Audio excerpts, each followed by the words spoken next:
Então, vamos iniciar um estudo sobre recursão e a contrapartida matemática da recursão, que é a relação de recorrência, que é utilizada para calcular a complexidade das recursões. Ok? Alguém poderia me confirmar, se não se importar, de que o slide está bem visível? Só dá um ok para mim. Dá para ver sim, professor. Ok, obrigado. Então, vamos lá. Então, muitos problemas combinatórios, que é justamente era da matemática que trabalha com contagem e estruturas discretas, né? São frequentemente resolvidos por processos que vão reduzindo o nosso problema original a vários problemas menores de mesma natureza. A resolução desses problemas menores, em geral, é mais simples, né? Vai se tornando mais simples, até que a gente pode tomar o resultado dos problemas menores e combinar na solução do problema original. Então, se o problema consiste de uma série de problemas de contagem de um certo parâmetro m, e existir uma suficiente regularidade nos problemas, é isso que eu havia falado, problemas de natureza semelhante ou de mesma natureza. Então, o método das relações de recorrência pode ser útil, né, para estabelecer a relação, né, oculta que existe entre os diversos problemas, né, e a contagem de alguma variável que está aí embutida no problema, né? A gente vai ter alguns exemplos e esse blá blá blá todo vai ficar bem mais claro. Então, o objetivo da nossa aula hoje é apresentar a técnica recursiva, que vai permitir reduzir um problema envolvendo N objetos a outro problema semelhante de tamanho menor, que, por sua vez, também pode ser reduzido a outro problema do mesmo tipo, tá? E assim vamos sucessivamente reduzindo a problemas com cada vez menos elementos, até obter um problema de resolução simples, e depois eu vou reconstruindo, recombinando as soluções desses problemas menores até eu conseguir a solução do problema original. E a gente vai ver que muitos problemas de contagem são modelados e resolvidos usando essas relações de recorrência. Esse nome recorrência justamente vem do fato de que a gente recorre a uma outra instância mais simples do problema, e esta instância, por sua vez, recorre a uma outra instância mais simples ainda, e esse processo de recorrer, né, a subproblemas, a instâncias menores do problema, tá, dá origem a essa expressão, as relações de recorrência. Vamos dar um exemplinho aqui concreto para a gente entender melhor. Vamos considerar essa sequência, que é a sequência das potências de 2. Então, começa com 1, que é 2 elevado a 0, depois 2 elevado à primeira, 2 ao quadrado, 2 ao cubo, 2 elevado a n seria um termo genérico, e assim por diante, é uma sequência infinita. Então, o termo geral dessa sequência é 2 elevado a n, e para cada possível valor de n, eu obtenho o termo da sequência. Então, para n igual a 0, eu obtenho o termo 1, que é o primeiro. Para n igual a 1, eu obtenho o termo 2, que é o segundo. Para n igual a 2, eu obtenho 2 ao quadrado, que é 4, que é o terceiro termo, e assim por diante, para cada valor de n, eu vou gerando os termos dessa sequência. E essa aqui é a fórmula do termo geral. Uma outra alternativa, se eu não tenho essa fórmula para o termo geral, essa expressão para o termo geral, é expressar o enésimo número ou o enésimo termo, tá? Em função ou em termos do anterior, do n menos 1º, tá? Juntamente com o primeiro elemento da sequência, que é 2 elevado a 0 igual a 1. Vamos ver como é que fica isso. Eu posso dizer que o termo de ordem n, o AN, é o dobro do termo anterior, do AN menos 1, quando n é maior do que 0. E quando n é igual a 0, o AN é igual a 1. Vamos dar uma olhada para ver como isso é realmente verdadeiro. Para n igual a 0, então o termo vale 1. E aí, para valores maiores do que 0 de n, nós temos o próximo termo é o dobro do anterior. Tá? O seguinte é o dobro do anterior. Depois, o seguinte é o dobro do anterior, porque nós temos 2, 4, 8, 16, 32. Então, o próximo termo, a n, é sempre o dobro do anterior. Mas o primeiro não pode ser o dobro do anterior, porque não há anterior, né? Justamente ele é o primeiro. Então, para esse, tem um caso especial, que é a base desse nosso processo, quer dizer, o valor do termo inicial, que é 1, quando n igual a 0. Então, aqui nós temos a diferenciação entre uma fórmula fechada para o termo genérico de ordem n dessa sequência e uma fórmula de recorrência, que é quando o enésimo termo recorre ao valor do anterior, através dessa fórmula aqui de recorrência, para ser calculado. É uma outra maneira de expressar essa relação. Então, dado uma sequência de números A0, A1, etc., AN e assim por diante, uma relação de recorrência é uma equação que relaciona um certo número AN, que é um termo de ordem n, a alguns dos seus predecessores na sequência, para qualquer n.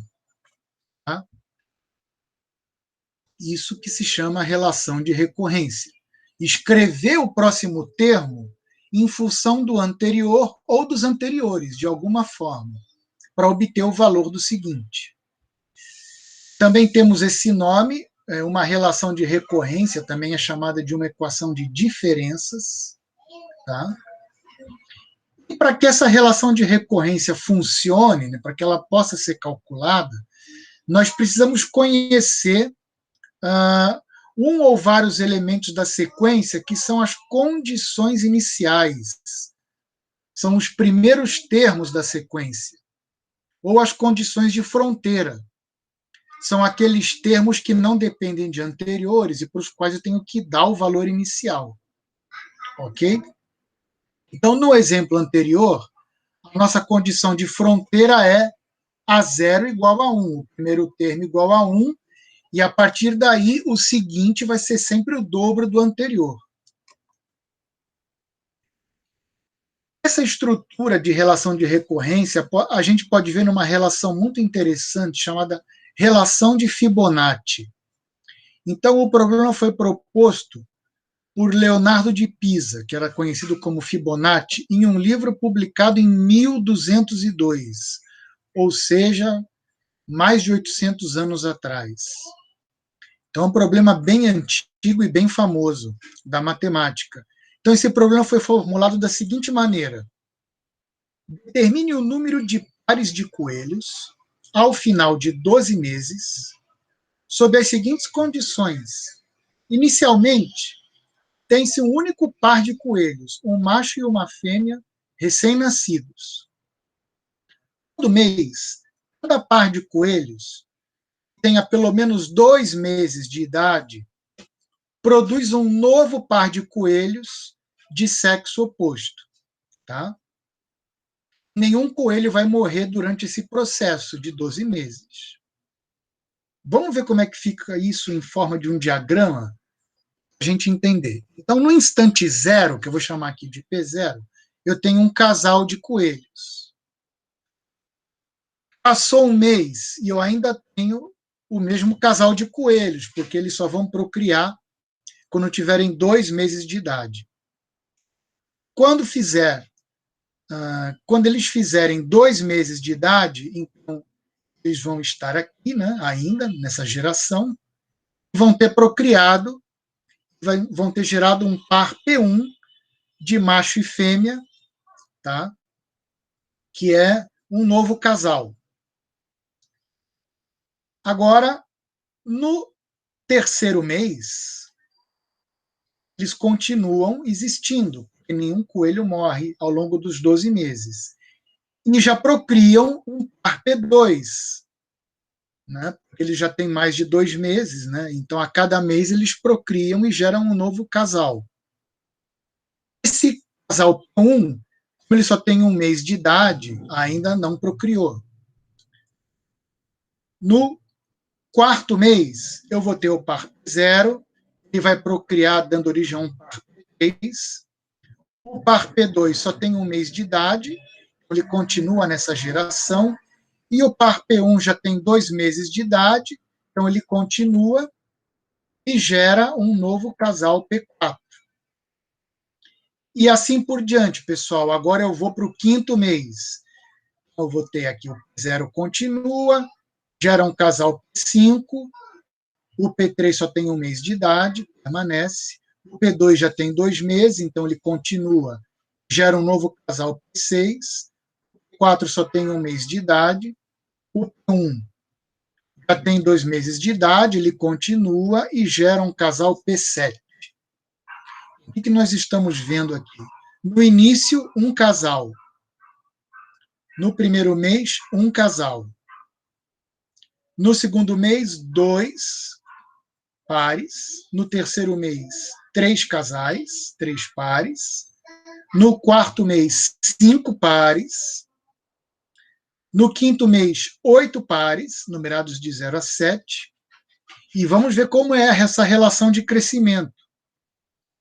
Então, seja Fn, o número de pares de coelhos no final do mês N, onde N é um número natural.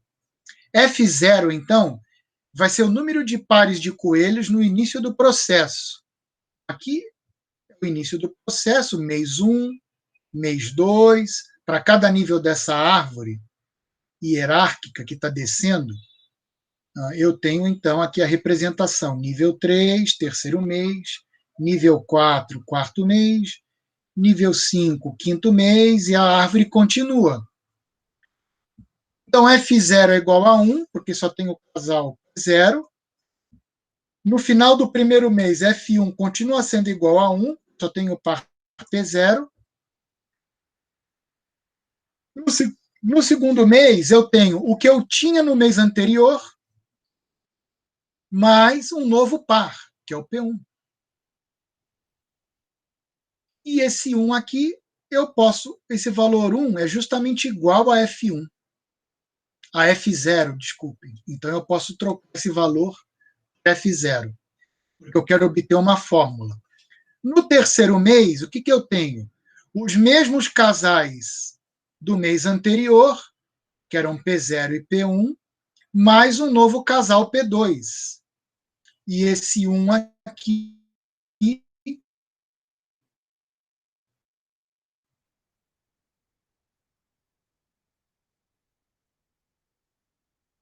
é igual a F1, mais um novo casal, que é o P4, que apareceu nesse mês.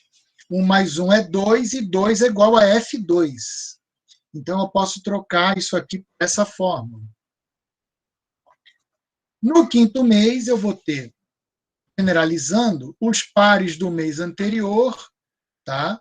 Mais 3 novos pares, né? Eu tenho P0, P1, P2, P3 e P4, mais o P5, o P6 e o P7, mais 3, que é igual a F3. Né? Ok? Então, eu estou generalizando. O que está acontecendo aqui? F0 igual a 1, F1 igual a 1, F2 F1 mais F0. F3 igual a F2 mais F1. F4 igual a F3 mais F2. F5 igual a F4 mais F3. Ou seja, o próximo termo é a soma dos dois anteriores. O próximo termo é sempre a soma dos dois anteriores, sendo que os dois primeiros são iguais a 1. Esse aqui não pode ter dois anteriores, porque ele é o segundo, e esse aqui também não, porque é o primeiro. Então, os dois primeiros são as condições iniciais, e depois eu tenho uma recorrência, né, onde o seguinte recorre a essa fórmula. Ele é a soma dos dois anteriores. Está aqui a fórmula, pessoal. A n igual a 0 ou 1, F0 é igual a 1, F1 é igual a 1, para esses dois valores iniciais. E a partir do n maior do que 1, ou seja, 2, 3, 4 e assim por diante, eu tenho que o próximo termo é a soma dos dois anteriores. Então, o Fn, que é o termo n, é o termo de ordem n-1 mais o termo de ordem n-2, e essa é a relação de recorrência. As condições iniciais, então, são F0 e F1, ambas iguais a 1. Ambos iguais a 1. Então, isso me dá essa sequência, que é assim: 1 e 1. 2, que é a soma dos dois anteriores, então 1 mais 1 dá 2. Depois, 1 mais 2 dá 3. 2 mais 3 dá 5. 3 mais 5 dá 8. 5 mais 8 dá 13. E aí você pode continuar. 8 mais 13, 21. 13 mais 21, 34. 34, 21 mais 34, 55. E a sequência vai crescendo de forma exponencial. Pode-se provar que isso cresce de forma exponencial, ou seja, que se não tiver um predador natural para os coelhos, eles vão se multiplicar de forma exponencial, né? Porque esse estudo não veio por acaso, né? Veio de analisar mais ou menos como é que os coelhos procriavam. Claro que não é assim tão certinho, porque alguns morrem doentes, nem sempre vai nascer um casal certinho, mas aquilo modelava bem, mais ou menos, como era o crescimento dessas gerações de coelhos. Sempre a próxima geração, né, tinha mais ou menos, arredondando, né, o número de coelhos somados das duas gerações anteriores, mais ou menos. Tá? Então, o nosso interesse é sempre esse: obter a solução de uma relação de recorrência para obter uma expressão geral para o enésimo número da sequência. Eu posso tanto trabalhar com a fórmula recorrente como com a fórmula fechada. A fórmula fechada é mais cômoda. Então, essa observação, o que ela diz? Que a gente tem que conseguir uma técnica para, da fórmula recorrente, tentar obter uma fórmula fechada, que é sempre mais fácil. Se eu quiser saber o termo de número 35, é só trocar o n igual a 35 na fórmula e você sabe o valor do termo. Na fórmula recorrente não é assim. Por exemplo, como calculamos F12? Usando a fórmula recorrente. Aí você tem que desenvolver como se fosse um programinha de computador. F0 igual a 1, F1 igual a 1, F2 é a soma dos dois anteriores, F3 é igual à soma dos dois anteriores, que dá 3, F4 é 2 mais 3, que é 5, F5 é 3 mais 5, que é 8, 5 mais 8 dá 13, 8 mais 13, 21, 3 mais 21, 34, 21 mais 34, 5, 5, 34 mais 5, 5, 89, 5, 5 mais 89, 144, e finalmente 89 mais 144, 233. Caso você queira usar a fórmula recorrente, você tem que fazer todas essas contas. Por quê? Por causa do seguinte, o F12, que é o valor que eu quero saber, o número de coelhos no 12º mês, é igual ao F11 mais ao F10. Mas quem é o F11? Não sei. O F11 é o F10 mais o F9. E quem é o F10? O F10 é o F9 mais o F8. Mas quem é o F9? É o F8 mais o F7. Então você tem que voltar até o início para as condições iniciais e depois ir refazendo as contas e ir subindo até chegar a esse valor. Então, calcular o termo de número n usando a relação de recorrência pode dar muito trabalho. Já pensou se você quiser o termo de ordem 1000? Você vai ter que fazer muitas contas até chegar ao valor do F1000. Não seria mais fácil ter uma fórmula fechada do tipo F1000, Fn igual a, sei lá, raiz de n mais n ao cubo, dividido por n ao quadrado, que multiplica. Quer dizer, tem uma fórmula pronta, só substitui o valor de n e sai o resultado. Então, nós vamos ver essa estratégia com outro probleminha, chamado Torre de Hanoi. Por que eu vou usar outro problema? Olha, porque obter a fórmula fechada da relação de Fibonacci não é uma tarefa muito fácil. Tá? É uma demonstração muito complicadinha, que exige cálculos algébricos, e eu não vou fazer ela aqui. Eu vou preferir usar um outro exemplo, que é o problema da Torre de Hanoi, para, de uma fórmula recorrente, obter uma fórmula fechada. Vamos fazer isso, então? Esse problema da Torre de Hanoi, mas antes de eu começar, deixa eu dar uma paradinha e perguntar se vocês têm algum questionamento sobre o que eu falei até o momento. Vocês entenderam bem a ideia de recursão, de recorrência, da relação de Fibonacci? Tudo tranquilo, pessoal? Ok, então vamos seguir em frente. Vamos ver o probleminha da Torre de Hanoi. Eu não sei exatamente se esse problema ele vem de uma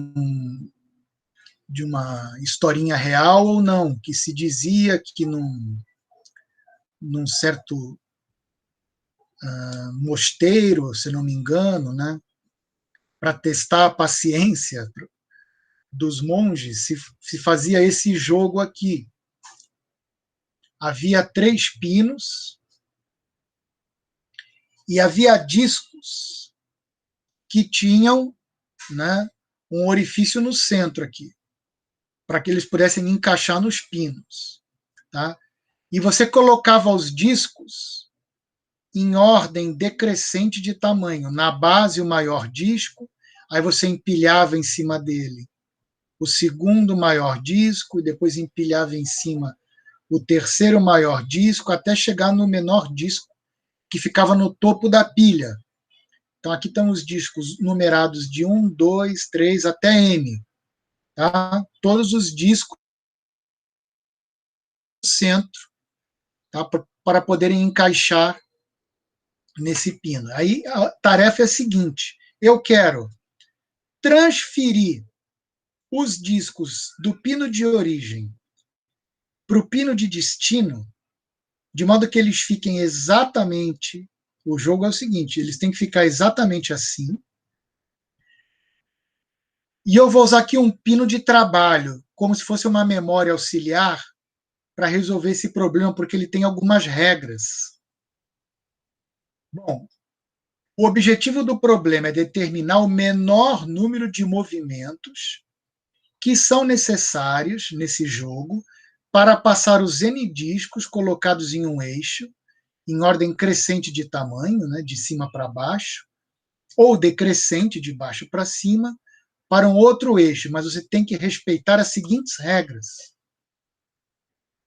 Só é permitido mover um disco de cada vez, do topo de uma pilha para o topo de uma outra pilha que está em outro eixo. Tá? Não é permitido colocar um disco maior em cima de um disco menor. São essas duas regrinhas. E eu vou chamar de TK o número mínimo de movimentos necessários neste jogo para passar K discos de um eixo ao outro nessas condições do problema. Tá? O K pode assumir infinitos valores, 1, 2, etc. Ok? Vamos fazer aqui um exemplinho. Eu quero fazer isso. Eu quero passar os discos da origem para o destino, mas eu tenho que seguir as regras. Não posso passar todos de uma vez. Tenho que usar esse pino de trabalho. Então, vamos lá. Vamos dar um exemplo com 3 discos. Minha situação inicial seria essa, ok? E minha situação final seria essa. Então, como funciona esse jogo? Vamos jogar. Começo aqui. Mover um disco de cada vez, sempre do topo da pilha. Então, eu tiro esse disco e no movimento 1 eu passo ele para o destino. Tá? O que eu posso fazer agora? Vocês concordam que mover agora esse disco para o pino de trabalho é um movimento inútil, né? Não vai me acrescentar nada de novo no jogo. Né? Bastaria que eu intercambiasse os pinos de trabalho e destino, né? Não teria diferença. Também não faz sentido devolver o pino para a pilha. É outro movimento inútil. Eu quero movimentos mínimos. Eu quero resolver o jogo no menor número de movimentos. Então, só tem um jeito, pessoal. Passar esse pino aqui da origem para o trabalho. Vocês estão vendo? É o único jeito. O que eu posso fazer agora? Então, fiz o segundo movimento. O terceiro movimento vai ser passar esse pino menor para cá. Esse é o terceiro movimento. E agora eu estou com a base aqui liberada para ir para o destino. Então, agora eu passo a base para o destino. Agora eu vou trazer os pinos do trabalho para o destino usando a origem aqui como memória auxiliar. Então, eu vou tirar o menor pino. Desculpe. Passo de volta aqui para a origem. Ó. Desculpem. Está indo muito rápido. Passo isso de volta para a origem. Ó. Agora eu vou passar o quinto movimento. Tá? Eu passo ele para a origem. Desculpa. Depois eu vou passar o pino de trabalho para o destino, no movimento 6, e acabei o jogo. No movimento 7, coloco o menor pino em cima. Vamos voltar aos movimentos que eu andei fazendo umas barbeiragens. Primeiro movimento, segundo movimento, terceiro movimento, quarto, quinto, sexto, sétimo movimento. Fiz em 7 movimentos. Esse é o menor número de movimentos. Eu posso até fazer um algoritmo. Esse algoritmo tem um esquema de solução. Se vocês repararem para 3 movimentos, o que eu fiz? Olha. Vocês concordam que eu resolvi o problema como se esse disco vermelho não existisse? Eu passei esses 2 pinos da origem para o trabalho, como se o trabalho fosse o destino, né? Usando o destino como trabalho. Eu só inverti os papéis. Eu passei esses 2 para esse pino, usando o central como pino de trabalho. É como se eu resolvesse o problema para 2 pinos. Aí eu movimento esse para o lugar certo. Finalmente eu resolvo de novo um problema de 2 pinos, passando desse pino para o central, usando esse primeiro como trabalho. Resolvo. É como se eu resolvesse 2 vezes um jogo para 2 pinos. Resolvo um jogo para 2 pinos, passo o maior disco para o centro e resolvo outro jogo para 2 pinos. A estratégia é essa, pessoal. Resolvo um jogo a n-1 pinos, passando todos eles para cá. Movimento o maior disco para o centro. E resolvo outro problema para n-1 discos, passando eles para o centro. Essa é a estratégia, recapitulando. Resolvo o problema de Hanoi a n-1 discos como se o vermelho não existisse, passando-os para o pino da direita. Depois eu movo o disco vermelho para o centro. De novo, eu resolvo um problema de Hanoi a n-1 discos, passando da direita para o centro, usando o pino da esquerda como trabalho. Essa é a estratégia. Só vou usar aqui um algoritmo recursivo. Assim, algoritmo Hanoi para n discos, enviando da origem para o destino, usando o pino de trabalho. Vamos para o início do algoritmo. Se n é igual a 1, que é a base do meu algoritmo recursivo, então basta mover o disco vermelho da origem para o destino.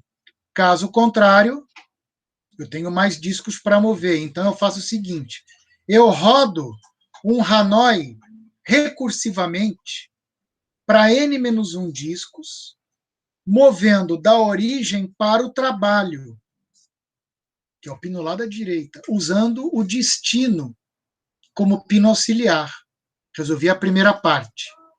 Aí eu movimento o disco vermelho da origem para o destino, porque ficou liberado o disco vermelho. E, finalmente, eu rodo recursivamente o Hanoi para n-1 discos, movendo aqueles que estavam lá no trabalho para o destino, usando a origem como pino auxiliar.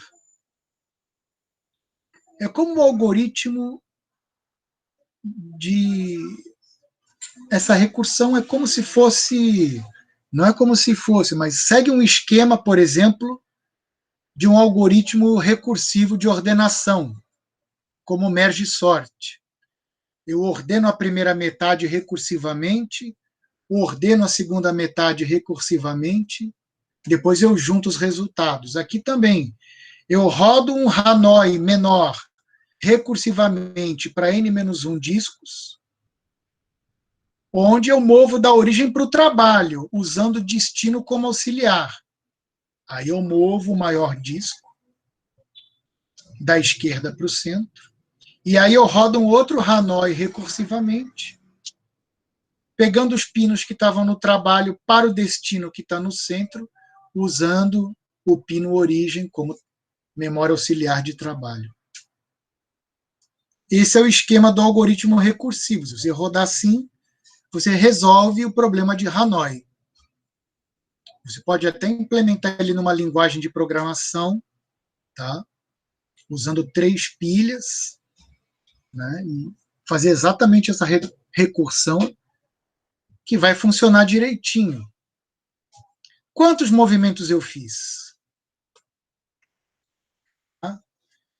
Então, aqui eu fiz um movimento. Aqui, se o n é igual a 1, eu passo o disco vermelho da origem para o destino. Aqui, quantos movimentos eu fiz? Bom, se Tn é o número de movimentos do jogo para n discos, esse Hanoi aqui vai exigir Tn-1, é o número de movimentos para n-1 discos. Aqui eu tenho mais um movimento no vermelho, e aqui, finalmente, eu tenho n-1 discos sendo movidos recursivamente, né? Da esquerda para o centro, da direita para o centro, usando a esquerda como pino auxiliar. Então, são n-1 discos, então eu executo Tn-1 movimentos. Vamos montar, então, essa recursão. Olha, se n igual a 1, um movimento. Agora, para n maior que 1, o Tn é igual ao Tn-1 mais 1 mais outro Tn-1. Fica assim. A relação de recorrência para o problema da torre de Hanoi é exatamente essa, pessoal. T de n é 2 vezes T de n menos 1, porque eu resolvo 2 vezes o jogo para n menos 1 discos e rodo 2 vezes Tn menos 1 movimentos, mais um movimento para mover o disco central. Isso se n é maior do que 1. Agora, se n é igual a 1, é um único movimento. Essa é a fórmula. Essa fórmula dá o número de movimentos que o meu algoritmo executa. Vocês ficaram com dúvida que essa fórmula reflete exatamente essas estratégias? Remover n-1 pino, n-1 discos, depois mais um, depois mais n-1 discos.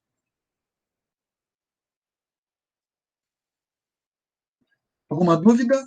Essa fórmula realmente modela o número de movimentos? Ok, pessoal, só que quantos são os movimentos, afinal? Não sei. Para saber o T de n, tem que saber o T de n menos 1. Mas para saber o T de n menos 1, tem que saber o T de n menos 2. Então, não consigo saber exatamente. Eu tenho que transformar essa relação de recorrência numa fórmula fechada para T de n. Nós vamos fazer isso agora. Tá?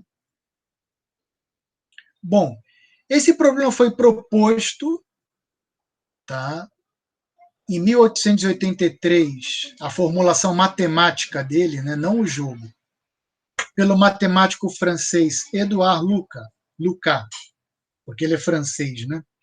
O Lucas, não sei como é que fala. O número de discos, então, era 64. Vamos ver quantos movimentos vai dar? Nós temos que transformar isso numa fórmula fechada. É possível calcular T de 64 usando a relação de recorrência acima? Vai ser o seguinte: T de 64 é o número de movimentos para 64 discos, é igual a 2 vezes T de 63 mais 1. Mas T de 63 é 2 vezes T de 62 mais 1. Mais T de 62 e assim por diante. Vai dar bastante trabalho, né? Você vai ter que rodar 64 iterações aí desse while, vindo lá do n igual a 1, onde o t de 1 é igual a 1. Isso seria um pouco demorado. Ok? Vamos então tentar obter uma fórmula fechada.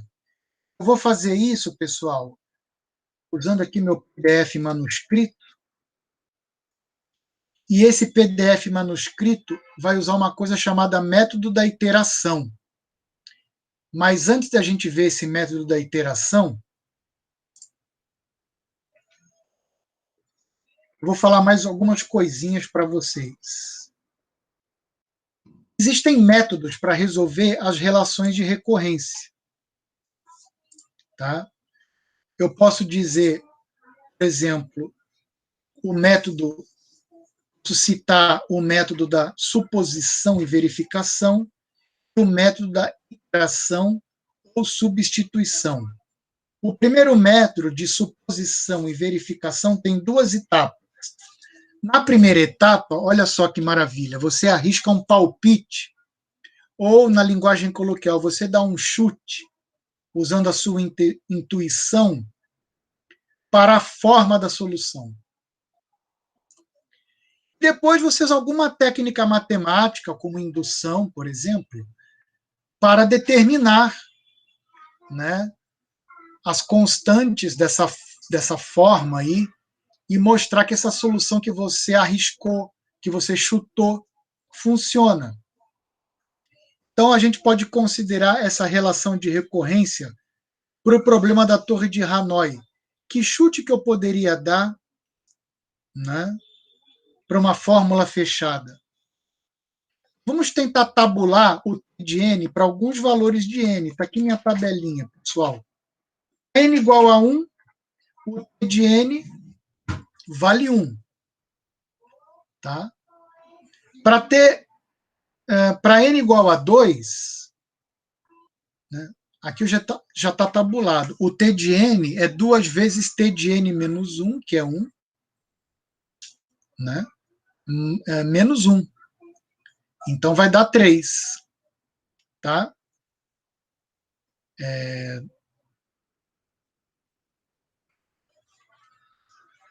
Porque a fórmula é essa daqui.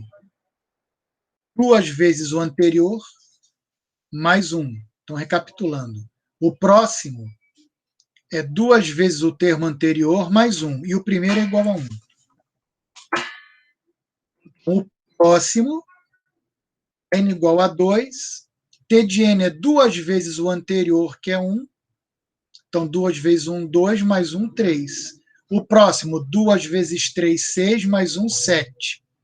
O próximo, 2 vezes 7, 14, mais 1, 15. O próximo, 2 vezes 15, 30, mais 1, 31. O próximo, 2 vezes 31, 62, mais 1, 63. Então, eu vou obtendo esses valores: 1, 3, 7, 15, 31. Isso é usando a recorrência. Mas aí, como eu sou bom de intuição, eu verifico que o 1 é 2 elevado à primeira menos 1. O 3 é 2 ao quadrado menos 1. O 7 é 2 ao cubo menos 1. E aqui eu estou vendo que é sempre igual ao n. Ó. É 2 elevado ao valor de n dessa linha menos 1. O 15 é 2 à quarta menos 1, para n igual a 4. O 31 é 2 à quinta menos 1, que é o valor para n igual a 5. Então, eu estou vendo que, em geral, eu tenho esse chute aqui, ó. T de n é 2 elevado a n menos 1. Observem a diferença entre as duas fórmulas. Aqui eu estou dizendo que T de n é o dobro do anterior mais 1. E o primeiro é igual a 1. Aqui não, aqui eu estou dando uma fórmula fechada. Estou dizendo que T de n não depende do anterior. É a fórmula. É 2 elevado a n menos 1. Então, T de 64 vai ser 2 elevado a 64 menos 1. É esse valor aí. Bota na calculadora, é um valor muito alto. Tá?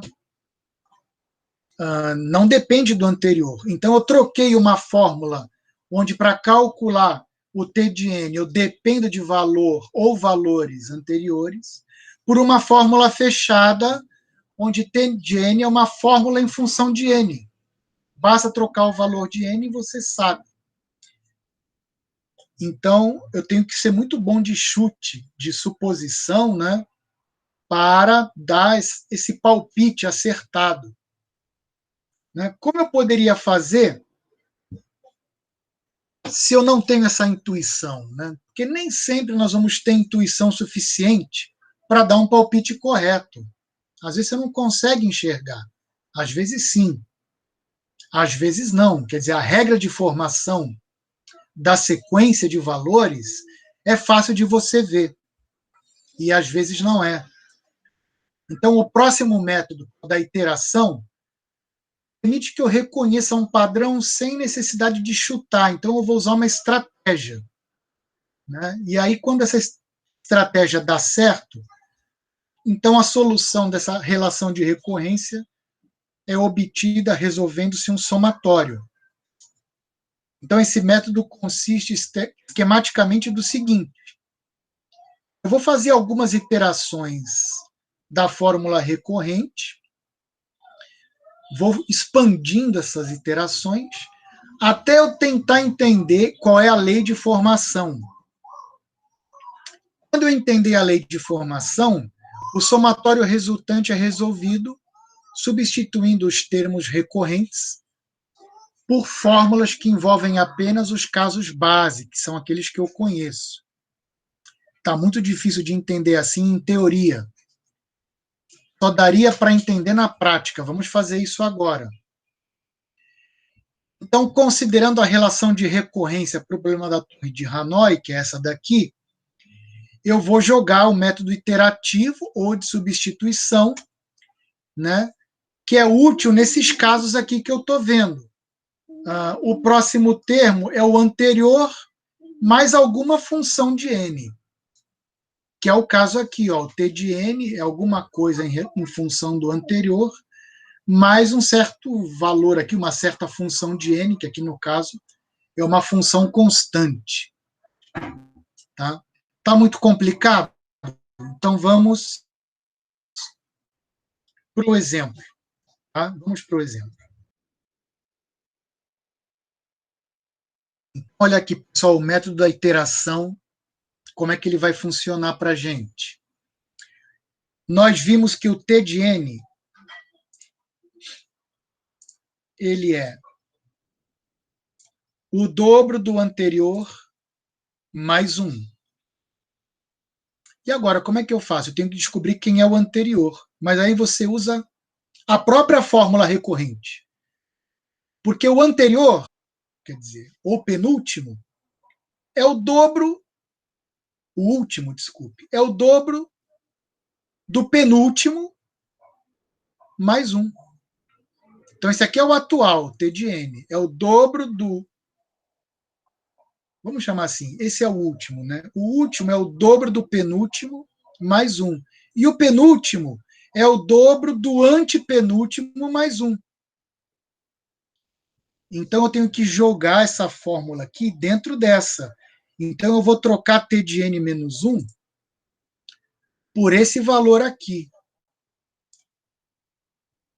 Eu vou jogar isso nessa fórmula. Então, como é que fica, pessoal? T de n, então, é igual a 2 vezes t de n menos 1, que é igual a isso aqui. Então, eu substituo t de n menos 1 por 2 vezes t de n menos 2 mais 1. E esse mais 1 já estava aqui. Aí eu faço a conta, dá 2 vezes 2, 4, t de n menos 2, mais 3, porque aqui é 2 vezes 1, distribuindo 2, mais 1, 3. Então, agora olha que interessante. O t de n agora ficou em função de 4 vezes o antepenúltimo mais 3. Antes era o dobro do penúltimo mais 1. Agora virou 4 vezes o antepenúltimo mais 3. Só que o antepenúltimo,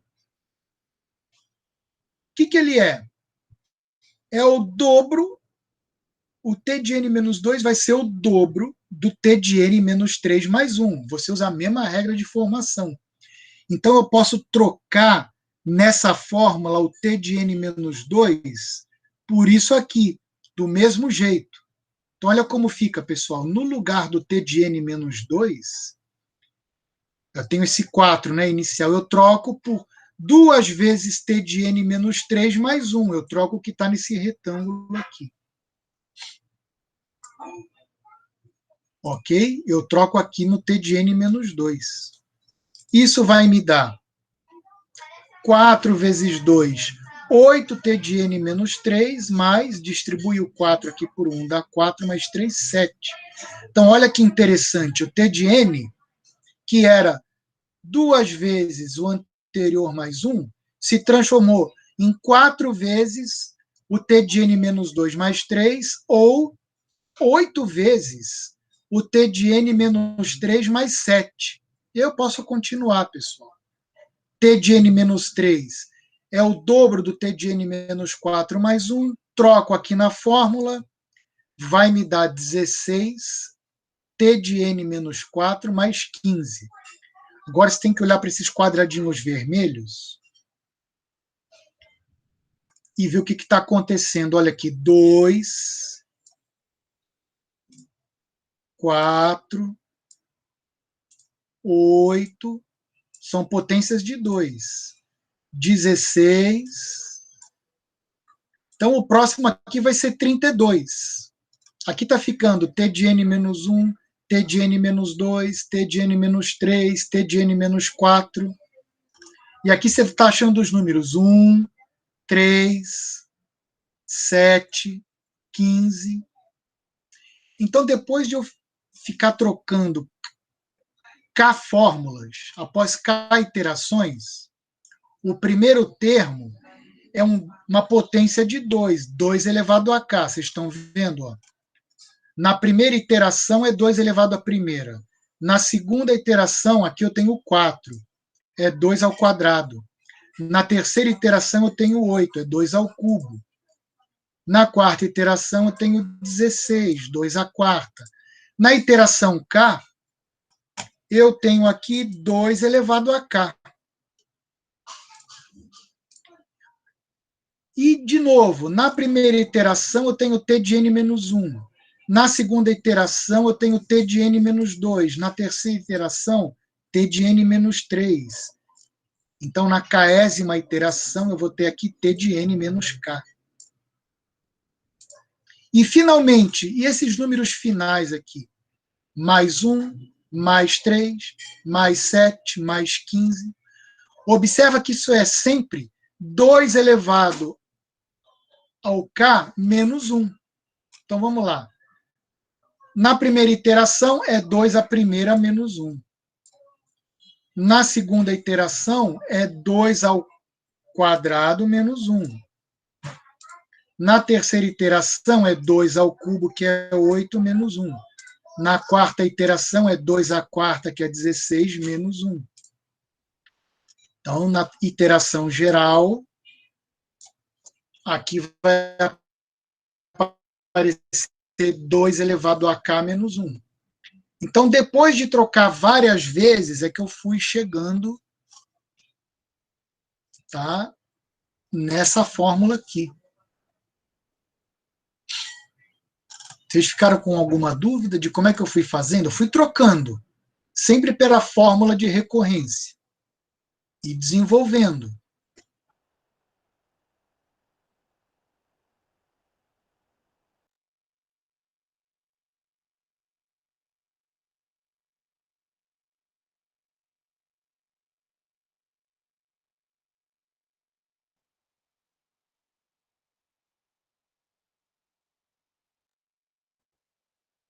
Até eu ficar e paro. Porque eu sei que t de 1 é igual a 1. Correto, pessoal? É isso. Então, olha, quando n menos k for igual a 1, eu cheguei no final. Quando n menos k for igual a 1, ou seja, quando k for igual a n menos 1, basta você passar o k para cá e o 1 para lá. O que eu vou ter? T de n é igual a 2 elevado a k, não é verdade, mas o k é igual a n menos 1. T de 1, tá ok? Porque n menos k é igual a 1. Certo? Então, aqui vai ficar t de 1. E, finalmente, como k é igual a n menos 1, então 2 elevado a k é igual a 2 elevado a n menos 1, menos 1. Mas como t de 1 é igual a 1, eu troco t de 1 por 1.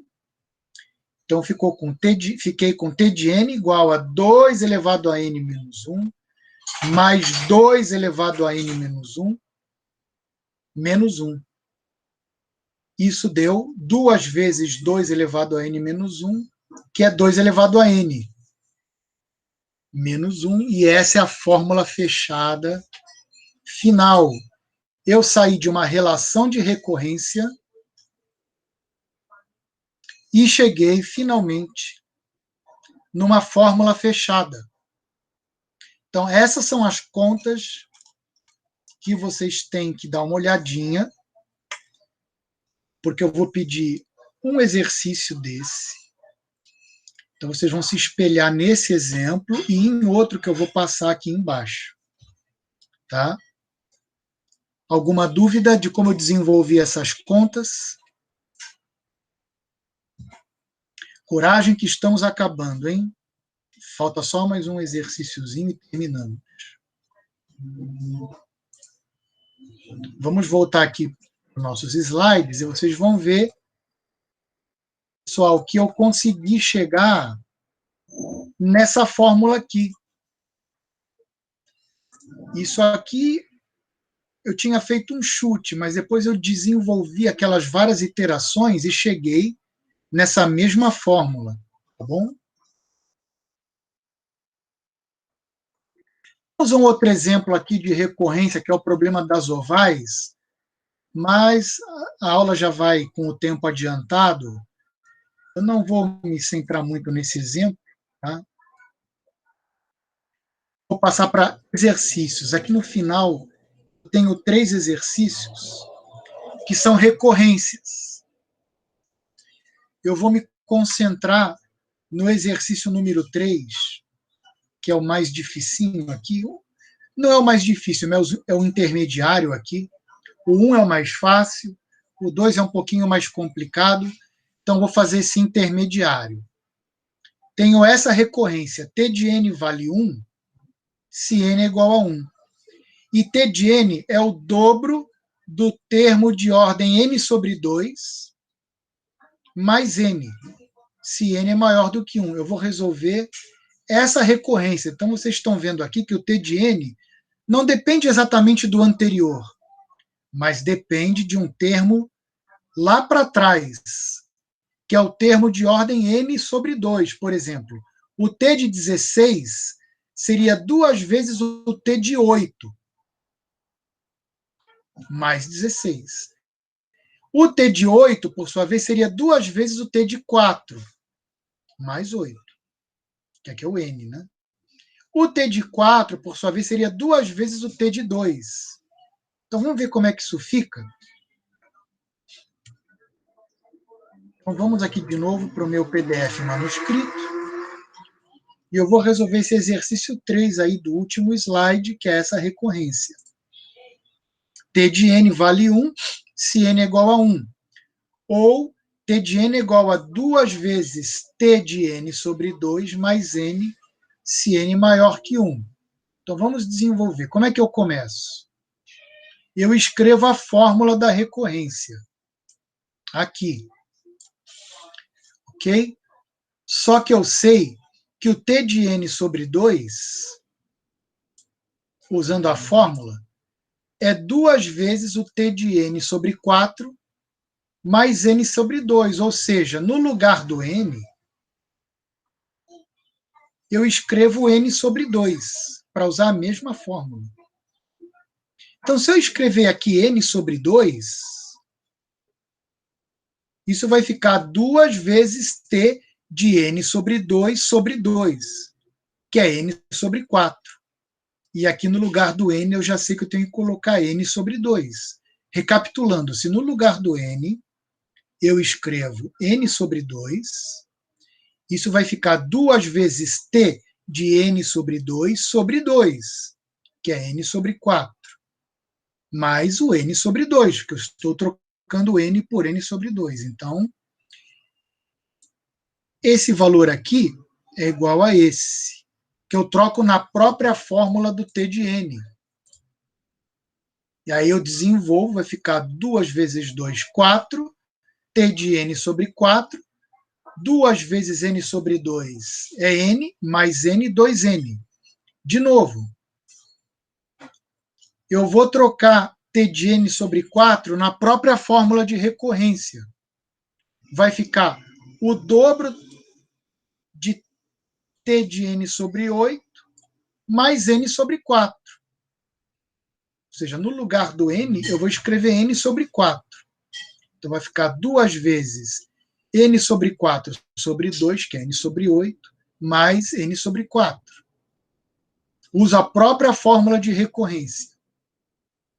Desenvolvo. 4 vezes 2, 8. T de n sobre 8. 4 vezes n sobre 4 dá n, mais 2n, 3n. Pessoal, então está bem claro aqui. 8t de n sobre 8 mais 3n. A próxima vai ser 16t de n sobre 16 mais 4n. 32t de n sobre 32 mais 5n. Ou seja, aqui é sempre uma potência de 2, 2 elevado a k, t. Aqui é uma potência de 2. Fica 1, 2, 4, 8, 2, 4, 8, 16, 32, até chegar em 2 elevado a k. Aqui divide pela potência de 2. N sobre 4, N sobre 8, até chegar em n sobre 2 elevado a k. Tá? E aqui é o próprio k. Veja, aqui eu tenho 2 ao cubo. Então aqui aparece o 3. Aqui eu tinha 2 ao quadrado, que era o 4. Então aqui apareceu o 2.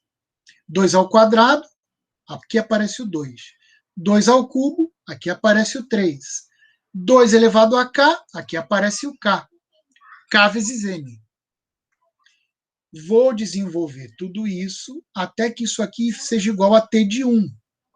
Ou seja, eu quero que aqui dentro dê 1, para eu parar de fazer substituições.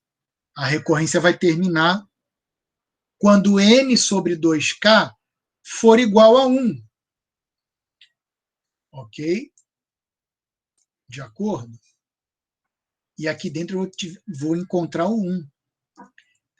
Tá? Mas quando o n sobre 2k for igual a 1, então quer dizer que o n é igual a 2k, ou que o k é o logaritmo na base 2 de n.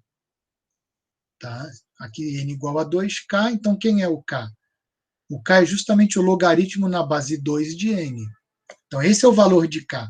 Então trocando nessa fórmula, 2 elevado a k é igual a n, então aqui vai ficar n, certo? N sobre 2k é igual a 1, está aqui, então aqui vai ficar o 1. O n que está aqui continua, ok? E o n igual a 2k me produz k igual a logaritmo de n. Então esse k vai ser substituído por logaritmo de n. Como t de 1 é igual a 1, isso aqui é igual a 1 porque é a base da recorrência, isso me deu t de n igual a n mais n log n. Pronto. Cheguei na fórmula fechada. Eu parti de uma fórmula onde o n dependia do valor que era a sua metade, uma fórmula recorrente, parti de uma fórmula recorrente para uma fórmula fechada, onde n é uma potência de 2. Então, quanto vale t de 8? T de 8 vai ser 8 mais 8 vezes o logaritmo de 8, que é 3. Então, é 8 mais 8 vezes 3, que é 24. É 32. E o t de 4 é 4 mais 4 vezes o logaritmo de 4, que é 2. 4 vezes 8, 2. Né? Mais 4. Desculpem. 4 vezes 2, 8. Mais 4, 12. Então, o t de 4 é igual a 12. E assim por diante. Ok?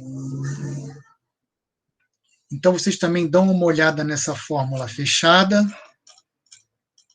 Alguém tem alguma dúvida de como eu desenvolvi esses cálculos? Ou está tudo tranquilo?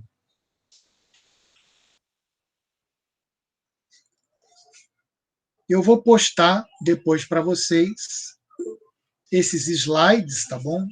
E esses cálculos.